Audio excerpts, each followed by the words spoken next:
My name is Melanie Thompson, and at 42 years old, I thought I had the perfect life in suburban Boston with my husband of 15 years. Our daughter Sophia, just 12 years old, has always been exceptionally bright, a gift that would ultimately save us both. For nearly a decade, we'd sacrificed to build her college fund to $84,000. I never imagined my husband would betray us both for a woman half my age, draining every penny we'd saved for our daughter's future. Before I dive into how my world collapsed around me, let me know where you're watching from. Hit subscribe if you've ever trusted someone who didn't deserve it. Trust me, what my daughter did next changed everything. James and I met 17 years ago during our final semester at Boston University. I was studying nursing while he was finishing his degree in finance. We literally bumped into each other at the campus coffee shop.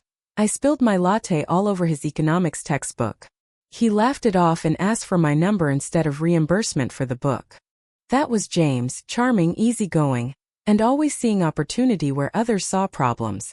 We married 2 years later in a small ceremony with just family and close friends. We were young, ambitious, and completely in love. James quickly landed a position at a financial advisory firm, while I started working at Massachusetts General Hospital. We bought a modest home in the suburbs, thinking we'd fill it with children right away. But life had other plans. For 3 years we tried to conceive with no success. Tests revealed I had endometriosis, and doctors warned us that having children might be difficult. We considered fertility treatments, but the costs were prohibitive with our new mortgage. Just when we'd started researching adoption, I discovered I was pregnant. Seemed like a miracle. Sophia was born on a snowy December morning. From the moment she arrived, she was alert, observant, and incredibly expressive for a newborn. The nurses commented on how intently she seemed to study everything around her. By 18 months, she was speaking in complete sentences. By 3, she was reading simple books.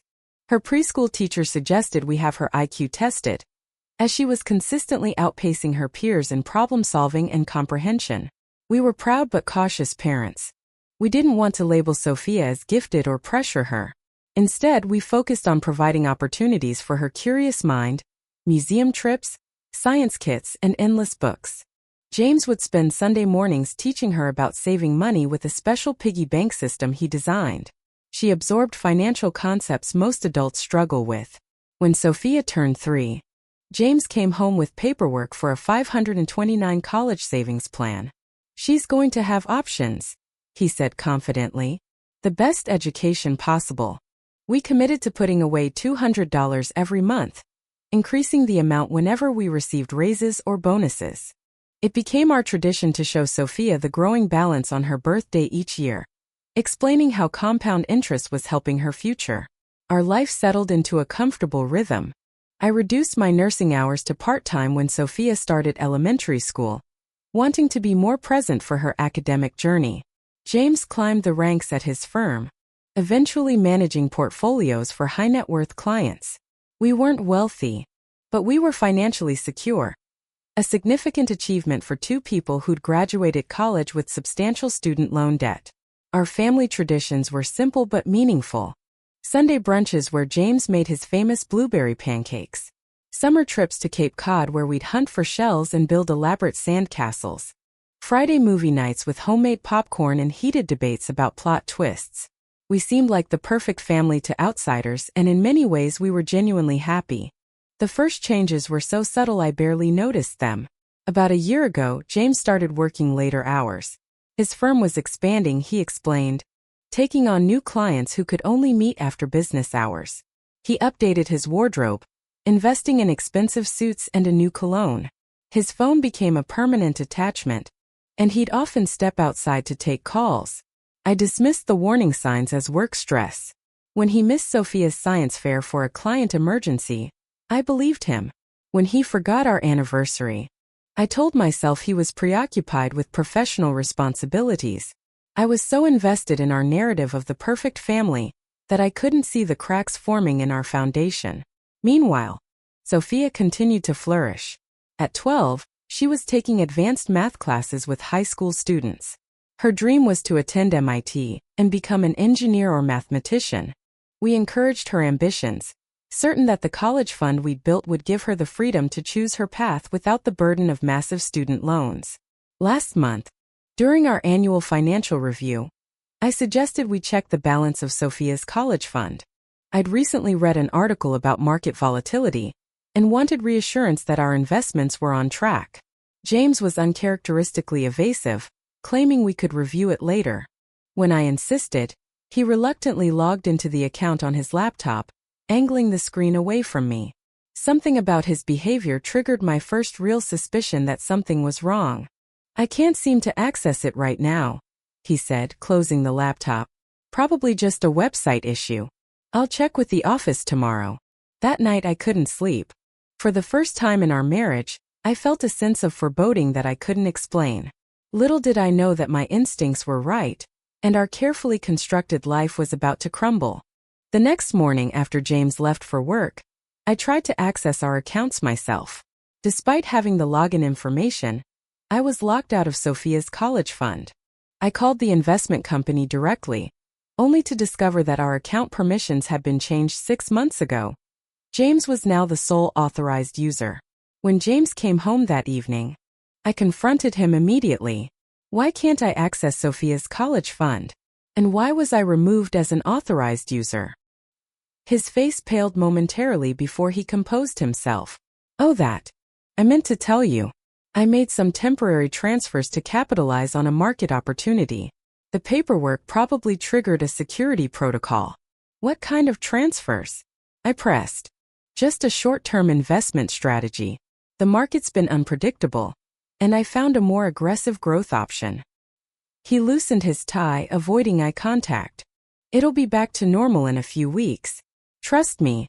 I'm the financial advisor in the family." That condescending reminder of his expertise, something he'd never thrown in my face before, only intensified my suspicions. That night while he showered, I did something I'd never imagined doing in 15 years of marriage. I checked his phone.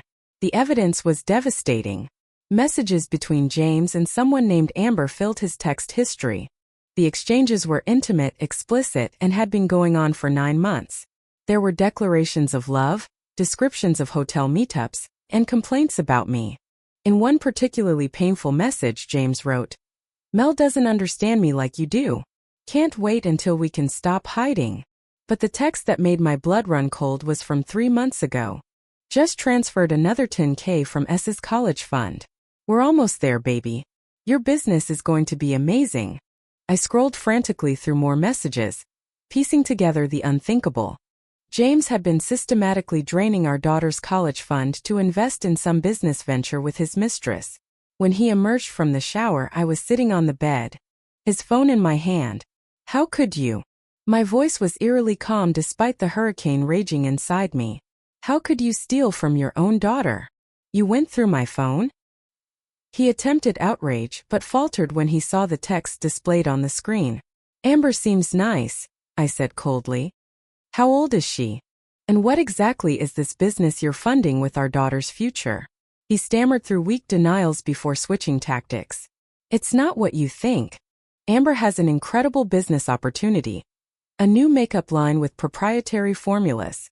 We're going to make a fortune, much more than what was in that college fund." I laughed bitterly. "So you're having an affair and committing financial infidelity? Exactly how much of Sophia's money have you taken?" His silence confirmed my worst fears. "All of it," I whispered, horrified. He sat heavily on the edge of the bed. "It's an investment, Melanie. Amber has connections in the beauty industry. The return will be massive. We'll be able to put twice as much back into Sophia's fund before she even starts applying to colleges." I got up and began pulling his credit card statements from our home office. Months of evidence revealed his betrayal. Expensive restaurants I'd never heard of, hotel charges, jewelry purchases from Tiffany's, first-class flights to Chicago where Amber apparently lived. $84,000, I said, my voice breaking. "We saved for 9 years. You promised Sophia she could go anywhere she qualified for. How could you risk her future on your midlife crisis girlfriend's makeup scheme?" "It's not a scheme," he shouted, finally dropping the pretense of calm. "Amber has an MBA from Northwestern. She's developed revolutionary formulations. We're going to launch next month and pre-sales are already strong. I made a business decision. Without consulting your wife? With your child's education money. My voice rose to match his. That's not a business decision, James. That's theft. Our argument escalated, with James alternating between defending his actions and blaming me for our marital problems. In a moment that will forever haunt me, I realized Sophia was standing in the doorway, her face ashen as she listened to her father justify stealing her future. Dad. Her voice was small but steady. You took my college money? For some woman. James turned, suddenly deflated at the sight of our daughter. Sophia, it's complicated. Adult stuff. I'm making an investment that will benefit all of us. You promised. She said simply, tears welling in her eyes. You promised that was my money for MIT. Before either of us could respond, she ran to her room, slamming the door. James grabbed his keys, muttering about needing to clear his head. I was too shocked to stop him as he walked out the door. He didn't come home that night. After James left, I sat on our bedroom floor and allowed myself to completely fall apart. 15 years of marriage, countless sacrifices, all the careful planning for our daughter's future, gone because my husband couldn't resist a younger woman with a business pitch. I cycled through rage, devastation, humiliation, and terror about our financial future. Around midnight, James finally texted, "Staying at Amber's tonight. We need space to figure things out." No apology. No acknowledgement of the destruction he'd caused. Just the casual notification that he was spending the night with his mistress while our daughter cried herself to sleep. I barely slept, researching divorce attorneys between bouts of angry tears. By morning, I'd scheduled an appointment with Andrea Fisher, a well-regarded family lawyer who could see me that afternoon. I called in sick to work, then faced the heartbreaking task of checking on Sophia. She was already awake, sitting cross-legged on her bed surrounded by notebooks. Her eyes were swollen from crying, but there was a determined set to her jaw that reminded me painfully of her father. "Is Dad coming back?" she asked without looking up. "I don't know, sweetie. But I need you to know that this isn't your fault. Not any of it." "I know it's not my fault," she said with surprising clarity. "Dad made bad choices." I sat beside her, struggling to find the right words. "Sophia, about your college fund.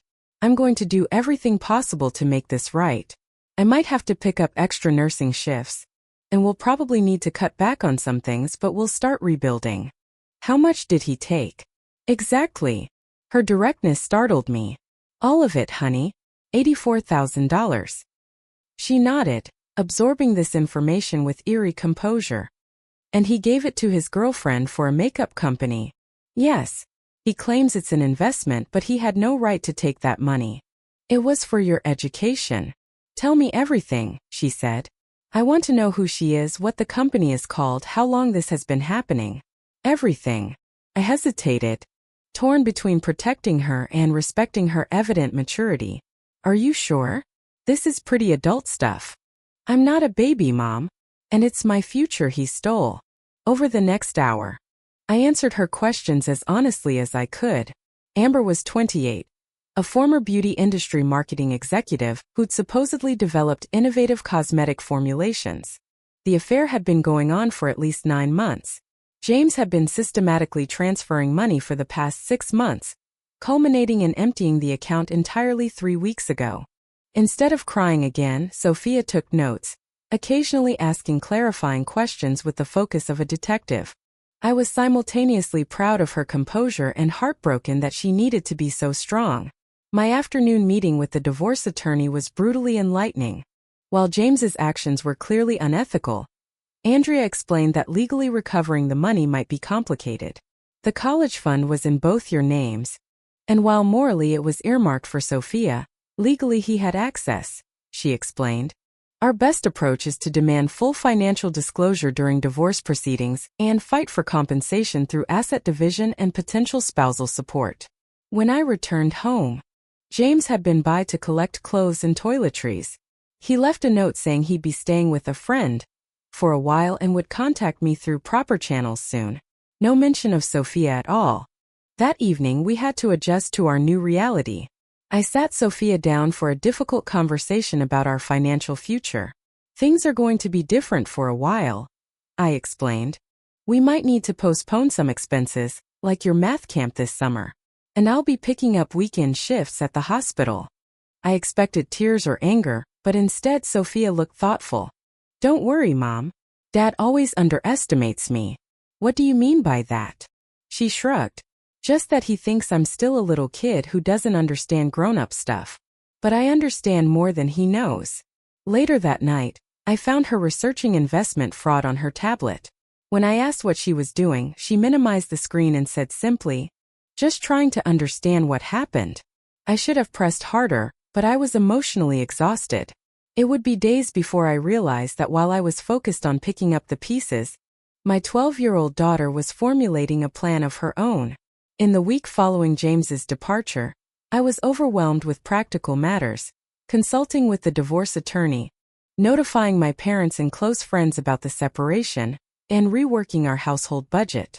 Through it all, Sophia remained unusually calm, spending hours in her room with her laptop. "What are you working on in there?" I asked one evening after noticing her light still on at midnight. "A project," she replied vaguely. "Mom, can I use your old laptop? Mine keeps crashing when I run certain programs." I agreed without much thought, assuming she was diving into schoolwork to distract herself from our family crisis. I should have paid closer attention to the nature of her project. Over breakfast a few days later, Sophia casually asked, "Mom, what happens if someone starts a business but doesn't register it properly with the state?" "I'm not sure," I admitted. "Why do you ask?" "Just curious. We're learning about entrepreneurship in social studies." She stirred her cereal thoughtfully. "And what about if someone takes investment money but doesn't follow securities laws?" Now my attention was fully captured. "Sophia, what exactly are you researching?" "Nothing specific," she said, too innocently. "Just trying to understand business better." Later that day, while gathering laundry from her room, I noticed several business cards on her desk for Luminous by Amber, with the tagline "Revolutionary Beauty, Extraordinary Results." My stomach dropped. How had Sophia obtained the Mistress's business cards? "Sophia," I confronted her that evening, cards in hand, "what are these and how did you get them?" She sighed, as if disappointed to be discovered. "I found them online. Amber's already promoting the business on Instagram and Facebook. I'm just trying to understand what Dad invested in." "This isn't your responsibility to figure out," I insisted. "The lawyers will handle this." "Lawyers are expensive and slow," she countered with surprising pragmatism. "And Dad's always said the best investment strategy is to do your own research." I couldn't argue with that logic, but I remained concerned about her intense focus on the situation. I worried she was bottling up her emotions about her father's betrayal, channeling her hurt into this strange investigation. A few days later, I overheard Sophia on the phone in her room, speaking with a confidence that belied her age. "Yes, I understand how a multi-level marketing structure works," she was saying. "But I'm interested in the specific commission breakdown and investment requirements for your top-tier members." I pushed the door open, alarmed. "Who are you talking to?" Sophia quickly ended the call. "Just someone from Amber's company." "What?" "Sophia, you can't be contacting these people." Her face flushed with frustration. "Mom, I'm not doing anything wrong. I'm just gathering information." "About what?" "This isn't a school project." After several tense moments, Sophia reluctantly opened her laptop to reveal elaborate spreadsheets and documents. "I've been analyzing Amber's business model. Did you know she's been involved in 3 failed startups before this one? And that her revolutionary formulations are actually white-labeled products from a Chinese manufacturer?" I stared at my daughter, astonished by both her initiative and resourcefulness. "How did you find all this?" "Public records, social media history, business registration databases." She shrugged. "Dad taught me how to research investments, remember? I just applied those lessons." She scrolled through her findings, explaining in detailed terms how Amber's business appeared to be structured like a pyramid scheme, requiring constant recruitment of new beauty consultants who had to make substantial initial investments. "The product isn't the actual product," Sophia explained. The recruitment of new investors is classic pyramid structure. And guess what? The FTC has strict regulations against these business models. I sat heavily on the edge of her bed, torn between pride in her analytical abilities and concern about her deep involvement. Sophia, this is impressive, but why are you doing this? She closed the laptop and met my eyes with a determination that made her look years older than 12. Because Dad took my future and I want it back. And because he thinks I'm just a kid who doesn't understand what he did. But I do understand, Mom. I understand perfectly. In that moment, I realized my daughter wasn't just coping with her father's betrayal. She was methodically building a case against him and his mistress. And despite my reservations, I couldn't help but wonder if her approach might succeed where traditional legal channels might fail. 3 weeks after the discovery of James's betrayal, he texted asking to meet for dinner to discuss our situation at a neutral restaurant. I agreed, thinking it would be just the three of us, an opportunity for him to finally apologize to Sophia and perhaps explain his plan to make amends. When we arrived at the upscale Italian restaurant, I was shocked to see Amber sitting beside James in the booth. She was exactly what I'd imagined, blonde, polished, and indeed much younger than me. Sophia stiffened beside me, gripping my hand tightly. "We can leave," I whispered to her. "No," Sophia replied firmly. "I want to stay." James stood awkwardly as we approached. "Melanie, Sophia, this is Amber Wilson. I thought it would be good for everyone to meet, considering the circumstances." Amber extended a manicured hand, which neither of us took. "I've heard so much about you both," she said with practiced warmth. "I know this is uncomfortable, but I hope we can all be civil." "Civil?" I repeated incredulously. "You helped steal my daughter's education fund, and you want civil?" James gestured for us to sit. "Let's not make a scene. We're here to discuss practical matters." Reluctantly, we slid into the booth opposite them. I noticed Sophia studying Amber intently, her expression unreadable.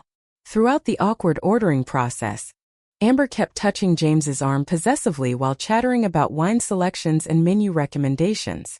Once our orders were placed, James cleared his throat. "I wanted us to meet so we could discuss the future rationally. I've retained counsel, and they've advised me on a fair division of assets." "Does that include restitution of Sophia's college fund?" I asked pointedly. "That's what I wanted to explain," he continued. "The investment in Luminous by Amber isn't a loss. It's an opportunity.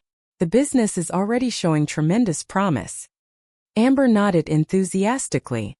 "We've signed up 38 beauty consultants in just 2 weeks, each bringing in their own networks. The multiplication potential is exponential." "You mean like a pyramid scheme?" Sophia asked innocently. Amber's smile faltered. "No, sweetie. It's a multi-level marketing opportunity. Very different." "How exactly is it different?" Sophia pressed. James interrupted. "Sophia, this is grown-up business talk. The point is the investment will pay off.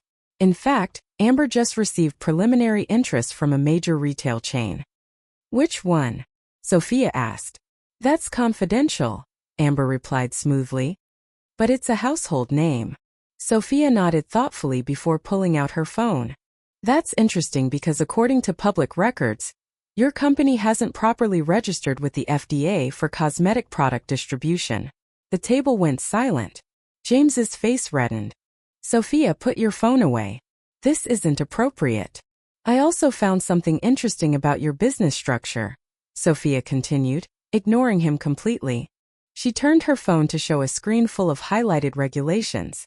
"The FTC has pretty clear guidelines about what constitutes a pyramid scheme versus legitimate MLM operations. Luminous seems to be operating in the gray area at best." Amber's artificial composure cracked. "James, what is happening right now? Why is your daughter talking like a regulatory attorney?"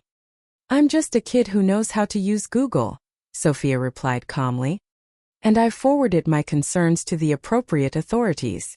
Would you like to see the responses I've received?" She swiped to show emails from what appeared to be consumer protection agencies. James grabbed for the phone, but Sophia quickly pulled it back. "This is ridiculous," James sputtered. "Melanie, are you behind this?" Are you coaching our daughter to threaten us? This is the first I'm seeing of it, I admitted, stunned but increasingly impressed by Sophia's preparation. Sophia looked directly at Amber. I also found your previous business partners. The ones from the juice cleanse company that collapsed last year? And the subscription box service before that? They had some interesting insights about your business practices. Amber's composure evaporated entirely. James, she's investigated me? What the hell? Did you know? Sophia continued relentlessly.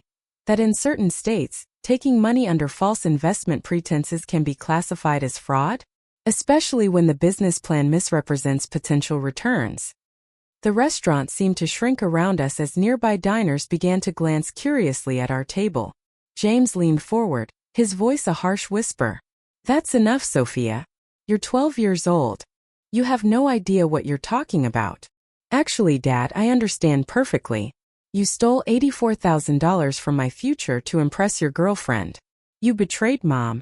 You betrayed me, and now you're trying to justify it with business gibberish. Amber's phone chimed with a notification. She glanced down, then paled visibly. James, we need to go. Now. We're not finished here, he insisted. Yes, we are, Amber hissed, showing him something on her phone. Whatever he saw made him stand abruptly. This conversation is over, James announced. Melanie, control our daughter. My lawyer will be in touch about the divorce terms. As they prepared to leave, Sophia delivered her parting shot. By the way, I've been recording this entire conversation. Massachusetts is a two-party consent state for recordings, but restaurants are public spaces with no expectation of privacy. I thought you might want to know that before you say anything else about your business. James and Amber exchanged panicked glances before hurrying out of the restaurant, leaving us with the unpaid check and a table of half-eaten food. As the door closed behind them, I turned to my daughter in astonishment. Sophia Thompson, what did you just do? She smiled for the first time in weeks. I think I just got Dad's attention. 3 days after the restaurant confrontation, a certified letter arrived from the Massachusetts Attorney General's office. It was addressed to James, but since he wasn't living at home, I opened it. The letter referenced a consumer complaint regarding potentially deceptive business practices by Luminous by Amber LLC. It requested documentation about investment solicitation practices and product claims within 30 days. I was still processing this development when James called, his voice tight with barely controlled panic. What the hell is going on, Melanie? I just got notification of an investigation into Amber's business. Did you do this? I didn't. I answered truthfully. But our daughter might have. She's 12, he exploded. This is adult business she's interfering with. Adult business funded with her college money. I reminded him coldly. What did you expect? After he hung up, I found Sophia at the kitchen table doing homework as if nothing unusual was happening. Sweetheart, did you file a complaint with the Attorney General? She looked up calmly. Yes. And with the FDC, the Better Business Bureau, and the State Consumer Protection Division. I sat across from her, both impressed and concerned. Sophia, how do you even know how to do these things? YouTube tutorials mostly, she admitted. And I called Great Uncle Philip for advice. He used to work for the SEC, remember? My Uncle Philip, a retired securities regulator who I'd barely spoken to in years. Of course Sophia would think to contact him. There's more, she continued, closing her textbook. I created an anonymous tip form online for people who've been victimized by similar schemes. I've already received 14 responses from people who lost money in Amber's previous businesses. The scope of her initiative was staggering. Is that what Amber saw on her phone at the restaurant? Someone filling out your form? Sophia nodded. Probably. I made sure to mention her by name in the form title. What else haven't you told me? I asked, realizing I'd completely underestimated my daughter's determination. Sophia hesitated before opening her laptop. I might have contacted some of Dad's clients. You did what? Not all of them, she clarified quickly. Just 7 who had publicly reviewed his financial advisory services online. I created a professional-looking email explaining that he was under investigation for misappropriation of funds. I didn't lie. I just suggested they might want to verify their account balances. I stared at her in disbelief. Sophia, that could destroy his career. He destroyed my future, she replied simply, and I gave him a chance to make it right at the restaurant. He chose Amber. Before I could respond, headlights swept across the kitchen window as a car pulled into our driveway. Moments later, James was pounding on our front door. When I opened it, he looked disheveled and desperate, a stark contrast to his usual polished appearance. We need to talk. Now. I let him in, noticing that Sophia had disappeared from the kitchen, though I suspected she was listening from the hallway. 3 of my biggest clients called today, James said without preamble. They're threatening to report me to the Financial Regulatory Board. Do you have any idea what that would mean for my career? For my license? I imagine it would be devastating, I replied evenly. Almost as devastating as stealing your daughter's college fund. He paced the kitchen, running his hands through his hair. This has gone too far. What do you want? What will it take to stop this? I don't control what Sophia is doing. Don't give me that. He snapped. She's 12. You can make her stop. Actually, Sophia said, stepping into the kitchen, Mom didn't know about most of what I've done. This was my project. James stared at our daughter as if seeing her for the first time. Sophia, you need to understand the damage you're causing. People's livelihoods are at stake. My education was at stake. She countered. Did you think about that when you took every penny of my college fund? A tense silence filled the kitchen before James slumped into a chair. What do you want? The money back. Sophia stated firmly. All $84,000, plus interest for the months it's been gone. I don't have it, he admitted. Most of it went into product development and marketing for Luminous. Then get it back from Amber. It's not that simple. The money's been spent on inventory, packaging, website development. That sounds like a you problem, not a me problem, Sophia interrupted, using one of James's own favorite phrases against him. I watched this exchange with a mixture of awe and concern. My 12-year-old daughter was negotiating with her father with the confidence and strategic thinking of someone 3 times her age. I can maybe get some of it back, James offered. 40,000 possibly. Over time. All of it, Sophia insisted. And I want it in writing. A legally binding document admitting what you did, and committing to full restitution with interest. James looked to me for support, finding none. This is extortion. No, Sophia corrected. This is consequence. I haven't done anything illegal. I've simply reported potentially unlawful business practices to the appropriate authorities. I've exercised my First Amendment rights to inform consumers about questionable investment opportunities. Everything I've done is perfectly legal. Have you been coaching her on what to say? James asked me incredulously. She hasn't, Sophia answered. But Great-Uncle Philip has been very helpful. He said to mention potential tax fraud implications too. Given that you likely haven't reported these financial transfers properly. The color drained from James's face at the mention of tax fraud. He knew as well as anyone that the IRS was not an adversary anyone wanted. Fine, he said finally. I'll get the money. All of it. Just tell me what I need to do to make this stop. Sophia slid a folder across the table that had been prepared in advance. This is a formal acknowledgement of debt with a repayment schedule, including 8% interest. It also includes a written admission of what you did and why. Sign it, get it notarized, and return it within 48 hours. James flipped through the documents, his expression a mixture of defeat and disbelief. And if I do this, you'll stop contacting my clients? You'll withdraw the complaints. I can't withdraw the complaints, Sophia said. But I'll inform the authorities that restitution has been arranged privately. As for your clients, I'll send a follow-up email stating that the matter has been resolved satisfactorily. As James left with the folder, promising to return the signed documents, I turned to my daughter in amazement. Sophia, I don't even know what to say. How did you put all this together?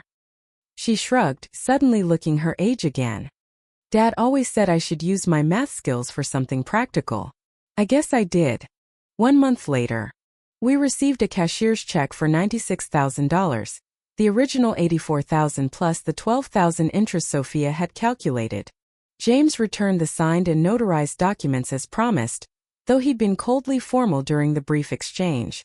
According to mutual friends, things had already soured between him and Amber as the regulatory scrutiny intensified and their business prospects dimmed. The divorce proceedings moved forward with surprising efficiency. James didn't contest any of my requests, likely fearing what other measures Sophia might implement if he became difficult. While the marriage was irreparably broken, I found myself approaching the future with unexpected optimism. "Are you sad about Dad?" Sophia asked one evening as we folded laundry together. "I'm sad about who I thought your father was," I answered honestly. "I'm mourning the marriage I believed we had, not the reality of what it became." She nodded thoughtfully. "I miss him sometimes. The dad from before. Not the one who took my money." These quiet moments of vulnerability reminded me that despite her remarkable poise during the crisis, Sophia was still a child processing the fracture of her family. We began seeing a family therapist who specialized in working with gifted children, giving Sophia a safe space to express the complex emotions she'd channeled into her elaborate plan. Meanwhile, I took practical steps toward rebuilding our lives. I reopened Sophia's college fund with better security measures, this time with her as the named beneficiary and myself as the custodian, with contractual limitations on withdrawals. I updated our wills and estate plans, ensuring Sophia's financial future was protected regardless of what happened between James and me. Sophia's middle school principal called to discuss her recent project for the school's financial literacy fair, an interactive presentation on consumer protection and investment fraud warning signs. While carefully avoiding any mention of her personal experience, she'd created an engaging educational tool that won regional recognition. Her math teacher suggested we consider early college courses given her advanced abilities. One Saturday morning over breakfast, Sophia looked up from her tablet with a slight smile. "Luminous by Amber has been officially shut down by regulators. The website just has a notice about ongoing investigations." I wasn't sure how to respond. "Does that make you feel better?" She considered the question seriously. "Not better exactly. Just confirmed. Like the system sometimes works the way it should." "Are you still interested in MIT?" I asked. "Or has this experience changed your goals?" "I still want to be a mathematician," she said. "But maybe with a focus on forensic accounting or consumer protection. I was good at it. Scarily good." I agreed, smiling despite myself. The divorce finalized 4 months after James's departure. He made a half-hearted attempt at reconciliation, suggesting we try again for Sophia's sake. But it was clear his primary motivation was escaping the financial consequences of our separation. Both Sophia and I firmly declined. To my surprise, I found myself dating again with Sophia's enthusiastic encouragement. "You deserve someone who appreciates your worth, Mom," she insisted, sounding far older than her years. "And who doesn't steal from children." Paul, a pediatric surgeon I met through hospital volunteer work, became a steady presence in our lives. Unlike James, he treated Sophia as a person worthy of respect rather than just a child to be managed. He asked about her mathematical theories and listened to her opinions with genuine interest. 1 year after the collapse of my marriage, Sophia and I stood on the campus of MIT during an early college tour. She was still years away from application, but her academic counselor had suggested familiarizing her with potential schools early to provide motivation. "I can really see myself here," she said, watching students cross the campus with laptops and equations-filled notebooks. "I can too," I agreed, feeling a profound gratitude that her opportunities remained intact despite James's betrayal. "You know, in some strange way, I almost feel like we should thank your father."